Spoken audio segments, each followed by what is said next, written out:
You know what the most devastating weapon in a divorce isn't? It's not emptying bank accounts. It's not hiring the most ruthless lawyer money can buy. It's not even cheating with your spouse's best friend. No, the most destructive weapon in any divorce is something far more precious, far more innocent, and far more devastating than any of those things. It's your children. And if you think that sounds dark, well, welcome to the reality of what I see every single day. Because when adults decide to go to war with each other, kids don't just become collateral damage. They become the ammunition. Hit that like button if you're ready for some uncomfortable truths about what really happens when marriages fall apart. Today, we're diving deep into one of the ugliest aspects of divorce: how parents weaponize their own children against their ex-partners. And more importantly, why this strategy doesn't just fail, it backfires spectacularly, destroying everyone in its path. I've spent over 2 decades watching good people transform into monsters when their marriages crumble. I've seen loving parents turn their children into soldiers in wars those kids never asked to fight. And I can tell you with absolute certainty, there is no victory in this battle, only casualties. So buckle up, because we're about to explore the darkest corners of human behavior when love turns to hate, the cruelest weapon. Let me paint you a picture. Sarah, we'll call her Sarah, sits in my office, tears streaming down her face. But these aren't tears of sadness. They're tears of rage. Pure, undiluted fury at her soon-to-be ex-husband, Mark. I want him to hurt, she tells me. I want him to feel what I felt when I found out about her. Okay, I say. But what does that have to do with your 8-year-old daughter? Sarah's expression hardens. Emma is the only thing he actually cares about. If I can't have him, why should he get to have her? And there it is. The moment a parent stops thinking about what's best for their child and starts thinking about what will hurt their ex-partner the most. Here's the thing. Children aren't just caught in the crossfire of divorce wars. They are the crossfire. Because nothing, and I mean nothing, hurts a loving parent more than being separated from their child. And when people are hurt, when they're angry, when they feel powerless, they reach for the most effective weapon they can find. Unfortunately, that weapon often has a name, goes to elementary school, and calls them mommy or daddy. Comment below if you've ever witnessed this kind of manipulation in your own life, either as a child or as an adult watching it happen. The psychology behind using children as weapons is actually pretty straightforward. When a marriage ends, especially when it ends badly, people feel like they've lost control of everything. Their home, their future, their identity as a married person, it's all gone. But their children are still there. And if you can control access to those children, if you can influence what those children think and feel about the other parent, well, suddenly you have power again. Suddenly you have leverage. It's not about love for the child. It's about control over the ex. The warning signs. So how do you spot when a parent is starting to weaponize their kids? Trust me, it's not always obvious at first. It starts small. It starts subtle, but it follows a pattern. First, there's the information warrior phase. This is where one parent starts pumping their child for information about the other parent's life. Who was daddy with when you were there? What did mommy say about me? Did you see any strangers at the house? The kid becomes a spy, whether they realize it or not. Then you get the emotional messenger phase. Instead of adults communicating directly with each other, adults, they start sending messages through the children. Tell your father he owes me child support. Ask your mother why she destroyed our family. These kids, who should be worried about homework and whether they'll make the soccer team, are suddenly carrying the emotional baggage of 2 adults who can't figure out how to text each other. But it gets worse. Oh, it gets so much worse. Next comes the loyalty test phase. This is where the real manipulation starts. If you really loved mommy, you wouldn't want to spend time with daddy. Your father doesn't really care about you. If he did, he would have fought harder to save our marriage. The child is forced to choose sides in a war they didn't start and can't understand. And here's the kicker. No matter what they choose, they lose. Because choosing one parent means betraying the other. Finally, we reach the nuclear option, complete alienation. This is where one parent systematically destroys the child's relationship with the other parent through lies, manipulation, and emotional blackmail. Your mother is dangerous. Your father's a bad person. I'm the only one who really loves you. The child's reality gets so twisted that they start to believe these lies. They start to reject the targeted parent entirely, not because of anything that parent actually did, but because their worldview has been completely manipulated. Tell me in the comments, have you seen these warning signs in someone you know? What happened? The psychology behind the manipulation. Now, before we go any further, I want to be clear about something. Most parents who weaponize their children aren't monsters. They're hurt, broken people making terrible decisions, but that doesn't excuse it. And it sure as hell doesn't make it any less damaging. See, when a marriage ends, especially when it ends with betrayal or abandonment, the injured party often feels like they're drowning. Their whole world has been turned upside down, and they're grasping for anything that might give them some sense of control, some sense of power, in a situation where they feel completely powerless. And kids? Kids represent the ultimate source of both love and leverage. Think about it. If you want to hurt someone who truly loves their children, what's more effective than turning those children against them? It's not just about the immediate pain. It's about ensuring that pain continues for years, maybe decades. It's revenge in slow motion. But here's what these parents don't realize. Or maybe they do realize it and they just don't care. They're not just hurting their ex-partner. They're destroying their own relationship with their child in the process. Because manipulation has a shelf life.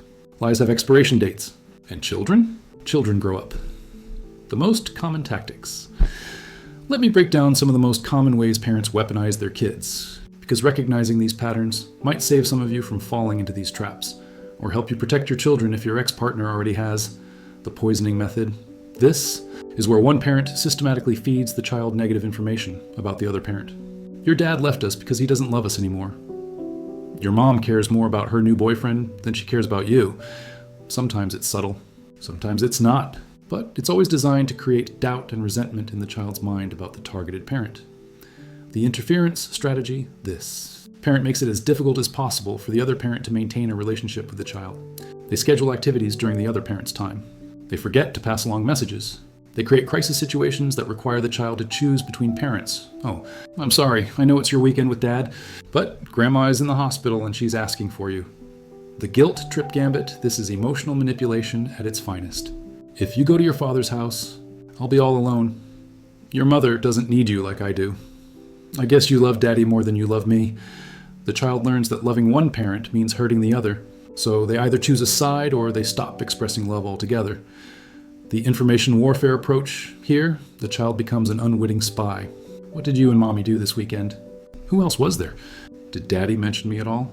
The child's innocent responses get weaponized and used against the other parent in court, in arguments, or in further manipulation tactics. The false allegations nuclear option. This is the most dangerous tactic, and unfortunately it's more common than you might think. When all else fails, some parents resort to making false allegations of abuse or neglect against the other parent. These allegations might be completely fabricated, or they might be gross exaggerations of minor incidents. Either way, they're designed to eliminate the other parent from the child's life entirely. And here's the truly sick part.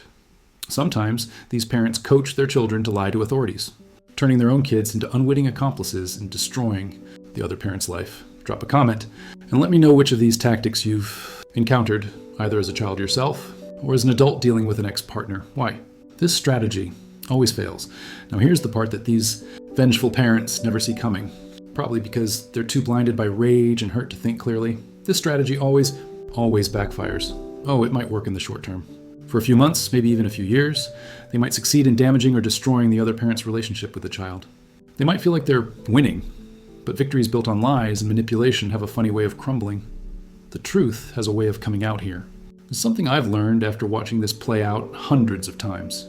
Kids aren't stupid.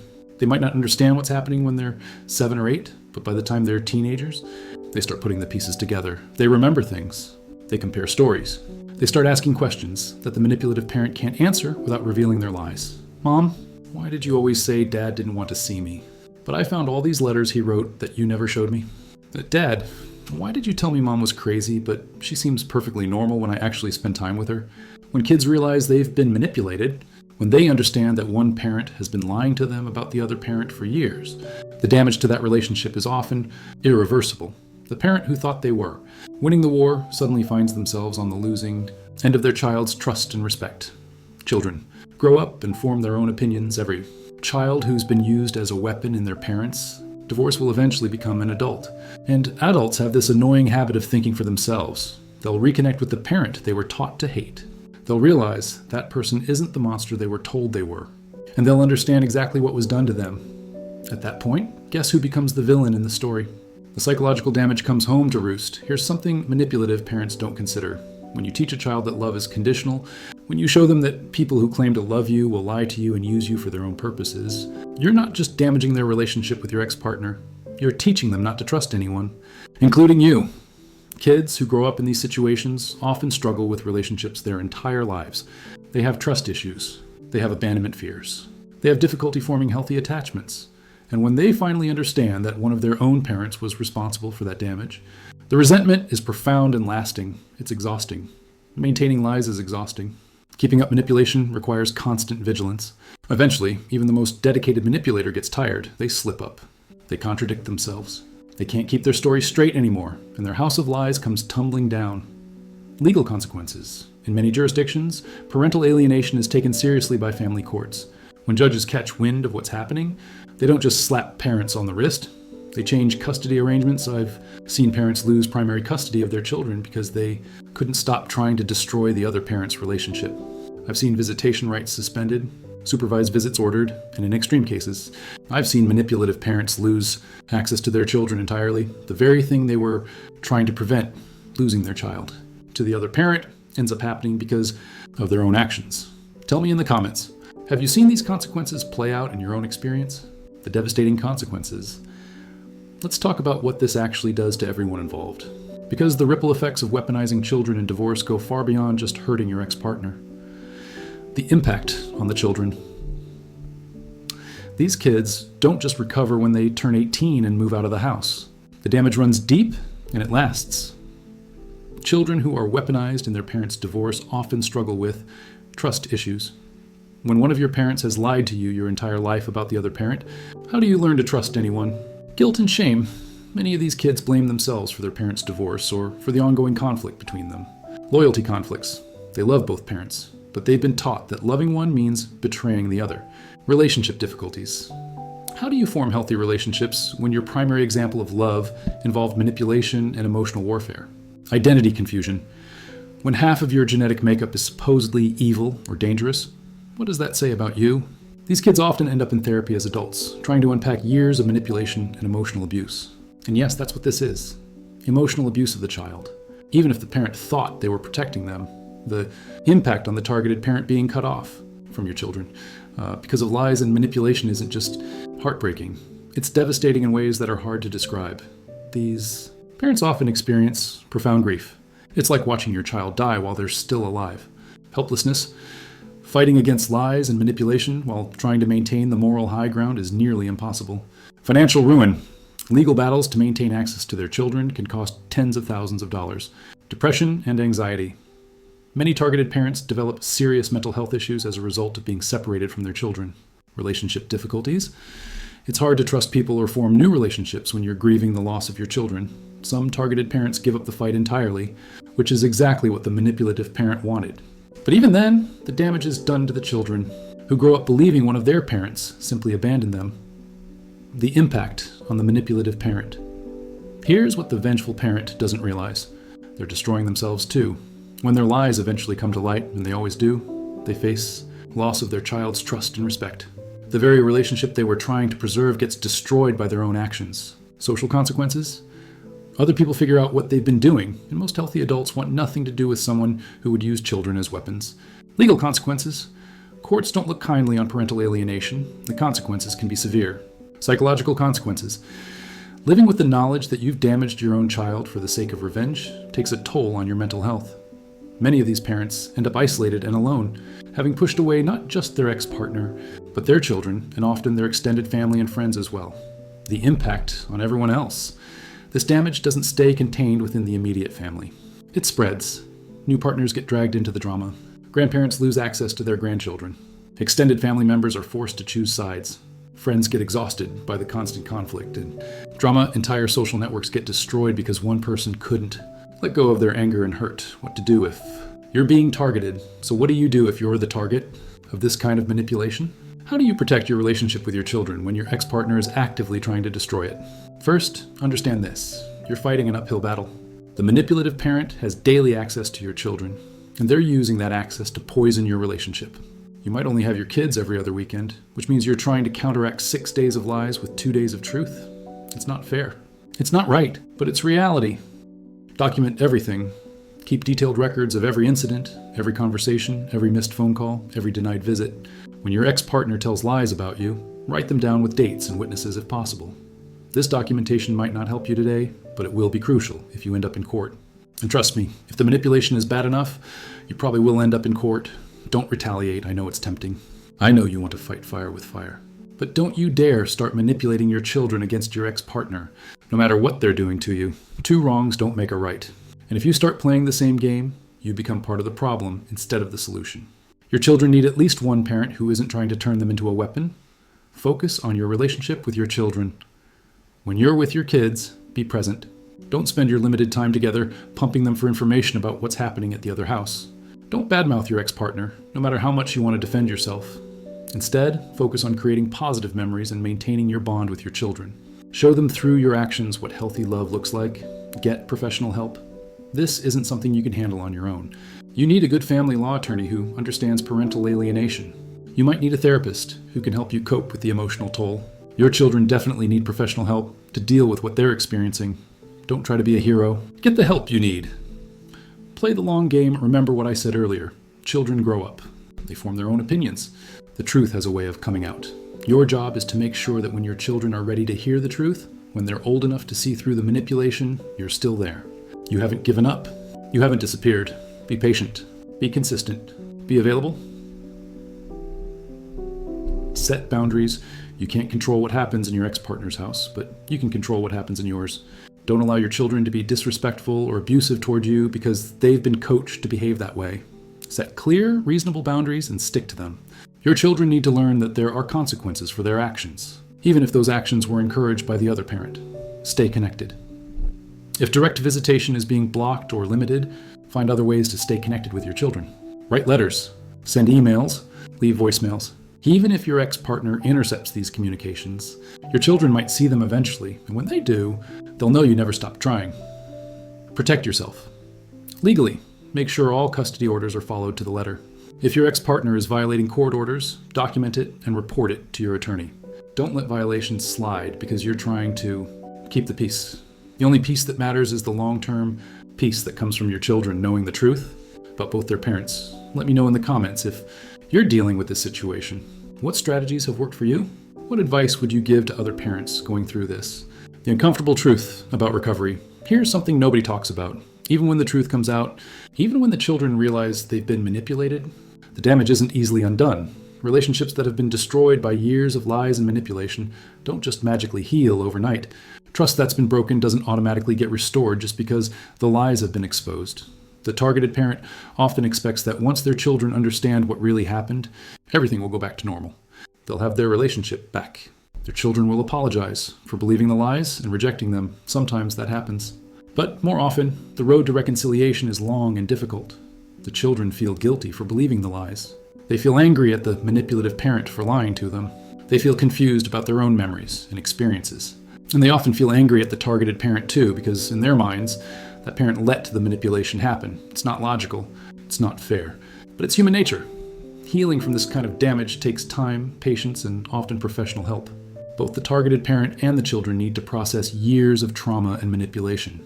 They need to rebuild trust slowly and carefully, and sometimes, sadly, the damage is too severe to fully repair. Some relationships never fully recover, even after the truth comes out. But here's what I want you to understand. That's not the targeted parent's fault. That's the price of weaponizing children in a divorce. That's what happens when you choose revenge over your child's well-being. The path forward. So where does this leave us? What can we learn from these tragic situations? First, if you're going through a divorce right now, if you're hurt and angry and you want your ex-partner to suffer, I'm begging you, don't use your children as weapons. Don't drag them into your fight. Don't make them choose sides in a war they didn't start. Your children didn't file for divorce. They didn't cheat. They didn't break any promises or violate any trust. They're innocent victims in a situation they can't control or understand. They need both their parents to be healthy. Functional adults who can put their children's needs ahead of their own desire for revenge. Second, if you're being targeted by a manipulative ex-partner, don't give up. Don't disappear from your children's lives, no matter how hard it gets. Your children need to know that at least one parent loved them enough to keep fighting for them. Document everything. Get professional help. Play the long game. And trust that the truth will eventually come out. Third, if you're an adult child who realizes you were weaponized in your parents' divorce, know that it's not too late to heal those relationships if you want to. It's not too late to seek the truth about what really happened. It's not too late to rebuild connections that were destroyed by lies, but also know that you're not obligated to forgive or reconcile if you don't want to. The damage that was done to you is real, and you have the right to protect yourself from further harm. Final thoughts. Using children as weapons in a divorce isn't just cruel, it's stupid. It's a strategy that hurts everyone involved and ultimately backfires on the person doing the manipulating. But more than that, It's a betrayal of the most fundamental responsibility of parenthood, protecting your children from harm. When you weaponize your kids against your ex-partner, you're not protecting them. You're harming them in ways that might last their entire lives. Your divorce is between you and your ex-partner. Your children didn't ask to be born into this mess, and they don't deserve to suffer because you can't handle your adult problems like an adult. If you're watching this and you recognize yourself in these scenarios, it's not too late to change course. Stop the manipulation. Get professional help. Focus on what's actually best for your children, not what will hurt your ex-partner the most. And if you're being targeted by this kind of manipulation, don't give up. Your children need you to be strong, to be patient, and to be there when they're finally ready to see the truth. Before you leave, smash that like button if this video opened your eyes to something you hadn't considered before. And tell me in the comments, what's the most important thing people going through divorce need to hear about protecting their children? Your engagement helps us reach more people who might need to hear these hard truths. Because at the end of the day, the only winners in a divorce should be the children who get to maintain healthy relationships with both their parents. Thanks for watching. And remember, your kids are watching too. Make sure you're showing them something they can be proud of when they grow up.